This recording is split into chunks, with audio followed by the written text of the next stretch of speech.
Hello and welcome back. Story 1.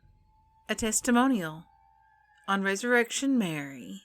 I was driving by that particular cemetery at about 3:30 in the morning. I was on my way home from work, driving by but not initially paying much attention to the site, as there was a nightclub nearby. I saw a woman in a light blue or white prom dress, standing by the trunk of what looked like a black limousine, parked in front of the southwest gate off Archer Avenue. I slowed down quite a bit to get a better look at the odd sight, but then drove off. However, looking back in my mirror, maybe a second later, both the woman and the limousine were gone. Let me assure you, there was no way that I would have been passed by the limousine if it had drove off and drove past me in that second of me looking back in my mirror. They wasn't on the road into the cemetery either. I looked for taillights. The cemetery gates are pretty large, and it would have taken great effort to get them both open enough for a car to get through. I did not think much of the incident until a few days later, when I was talking with some employees that live in the area near the cemetery.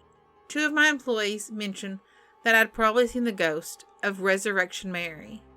I didn't believe in ghosts at the time. I'm still somewhat of a skeptic, but I cannot fully explain what I saw that night. That incident is still vivid in my memory and creepy to think about to this day. Story 2. The Schoolhouse Children. It was early 2000. My husband and I made a trip deep into Texas to visit an old schoolhouse that was in the middle of restoration. One of the men who was restoring it had recently passed away. My husband and I fell in love immediately with the solitude of the place and all of the possibilities of renovating such a glorious old building. I was especially fond of all the windows and the light streaming in. My husband was more taken with the high ceilings. We both loved the spaciousness of the rooms. We were put in the room in the back, which still had the bed from one of the restorers who had recently passed away. We didn't mind sleeping there. My husband and I come from Fort Worth. We're used to a lot of noises at night. Knowing that Jim prefers the quietness, we brought our own noisemaker. It was portable, and we set it on the bedside table. This device had been working perfectly at home. However, here, it would not run longer than 30 minutes, and then it would shut off. At the end of the trip when we got home, we never had another problem with the noisemaker again. On the second and third nights there, we couldn't get it to stay on at all. We would turn it on and it would immediately flip back off. We would literally sit and watch it flip off. We tried playing our radio at the same time, and it worked just fine. Jim has known me for several years. He's used to me talking about unexplained encounters or unexplained things happening in the general public. I can usually explain who or what phenomenon I've encountered over the course of my day. It might be others' emotions, a touch, a whisper, perhaps a quick glimpse of those who no longer have earthly bodies. This trip was one occasion where I was driven by a dream of two little girls who had been murdered. It was one of those dreams where I had waited over a year to verify. It kept popping into my head. I originally thought it had taken place in the newer schoolhouse because I was obsessed with the year 1940. But nothing triggered a memory in the newer schoolhouse. However, my husband and I both heard distinct footsteps of two children walking across the floor in that back bedroom where we were staying. This occurred on the first and third nights we stayed with Jim. The old building and the new one were separated by a small courtyard, and both buildings have a door that opens into this yard. I wonder if they were coming in from the old building, walking straight across into the next courtyard door.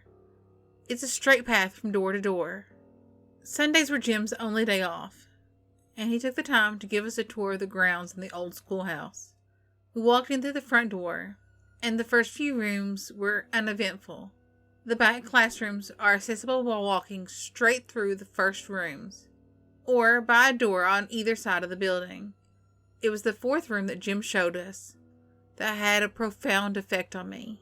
That back classroom on the right side of the building filled me with such terror I could not cross through the door. The fear and the whispers were so overwhelming I stopped, and I couldn't take a step. That rarely happens to me. It took a while for me to force myself over the threshold. Exactly what happened in that room may never be proven, but I believe that is where those children were murdered. Those children from my dream. I've spent days searching through records, through the internet, and so far I've had no luck.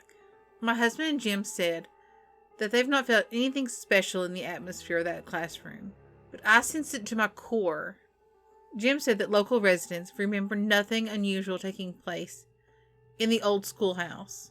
However, I am not convinced. We had one more incident before we left for home.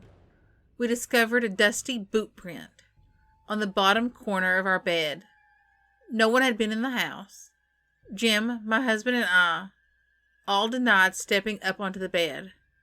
Indeed, we all were wearing tennis shoes with treaded bottoms, and this shoe left a nice, smooth boot print. A right boot print, to be exact. Jim only smiled and didn't say a word. I'm sure he is quite used to his visitors. Story 3. My haunted domain. So my house is haunted. I know that they are human spirits, and there's more than one because of various experiences. There's an old lady who died in the house right before we moved in. Before that, a fairly wealthy family lived in the house in the late 1800s. No one really moved back then, at least not often, so they probably lived and died here. I began to levitate in my sleep and have vivid dreams of floating and looking down on things. When I woke up, I'd fall back down on my bed, as if I'd been on a tour of earth from heaven, and it abruptly ended. Sometimes my bed would shake at night, and I could hear footsteps in the attic. Little balls of light would fly across my room, and also my brother's room. Sometimes we'd see them in the hallways. Things always seem to disappear. I don't think activity has increased in recent years, but I've began to pay more attention to the subject of things going on. I began to notice more orbs, and the footsteps, and the shaking bed, and things I didn't notice before. Mists, vortexes, figures moving about.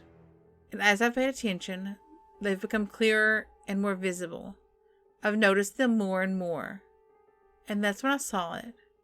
That's when I saw a full-body, detailed apparition. My room and my brother's room are almost exactly across the hall from one another. One night my brother wanted to sleep in my room, even though he's kind of big, but I said yes anyway, because I guess it was comforting. Sometimes he stays up and annoys me so when he acts up. I threaten him by saying get out, but of course, he's unruly. As a response, I pretend to go downstairs and tell my mom that he's came into my room and won't leave. On this particular night, he was acting up, and I was going to pull my usual response. When I was outside my door, my brother was in my bed, and there it was. A vivid, detailed, misty blue, transparent form. It was sort of like a scarecrow, no nose, and was wearing some sort of hat. It was completely unlike anything I'd ever seen before in my life. It was the figure of a boy, standing in his bed, smiling at me. I was too freaked out to get every detail, but the form was crystal clear. I did not want to stick around and find out anything else. I became faster than a speeding bullet, able to leap tall buildings in a single bound.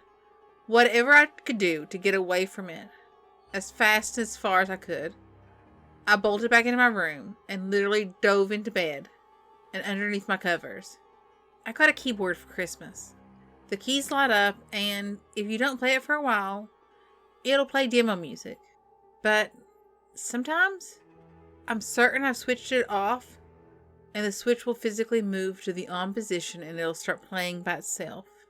On more than one occasion, it's been unplugged and turned off. No backup batteries. And it's turned itself on and started playing. Ghosts definitely live with us in this house. And it's fascinating to know that you can communicate after death. And that there's a presence within my haunted house. I hope you like the stories. Honestly, I have been in Chicago several times within the last year. And I keep meaning to visit the cemetery, the Ressurection Mary cemetery. And for some reason, I've just never made time to go. Maybe next time, because I should be up there in the next month or two, I'll get a chance to go. Might be interesting, might be fun. I might film a little bit and put it on YouTube, if y'all would like that. As always, if you have stories, send them to me at hauntedfamilypodcast@gmail.com. I'd love to hear your stories. I'd love to share them with our other listeners. Thanks for listening. Don't forget to hit that subscribe button and give me a thumbs up. I really do appreciate it. Bye.